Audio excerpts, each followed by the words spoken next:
નમસ્કાર દોસ્તો, આજે ફરીથી આપણે તમારી માટે લઈ આવ્યા છીએ વિશાળ રેન્જમાં ક્રોકરી અને બોટલની રેન્જ ફ્રેશમાં.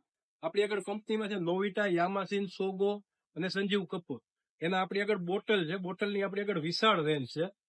લંચ બોક્સ છે આપણી પાસે ટોસ્ટર છે, આપણી પાસે કપ ને કપ સાથે સોસર છે, ખાલી કપ બી છે, ગેસના સ્ટવ છે, ડિનર સેટ છે, આપણી પાસે કન્ટેનર છે કાચના, ગ્લાસના જાર છે, જ્યુસના મગ છે, દરેક ગ્લાસ છે. બધી વસ્તુની વિશાળ રેન્જ છે. તમારે ગિફ્ટિંગ માટેનો ધંધો કરતા હોય અથવા ચાલુ કરવો હોય અથવા સરસ બિઝનેસ કરવો હોય તો હવે દિલ્હી કે બોમ્બે જવાની જરૂર નથી. અમારે એનાથી તમને મળી જશે. ડોક્ટરોને દેવા માટે ગિફ્ટ જોતી હોય, એમાં દેવા માટે જોતી હોય, સહકારી મંડળીઓ માટે જોતી હોય તો બધી વસ્તુઓની રેન્જ હાજરમાં મળી જશે. વધુ માહિતી માટે મારા નંબર ઉપર સંપર્ક કરો. અમે તમને બધા ભાવ ને એવું આપી દઈશું. આ બધી વસ્તુ અહીંયા રિટેલમાં મળશે અને મિનિમમ 50 થી 60% ડિસ્કાઉન્ટ અમે આપીએ છીએ. તો અમારો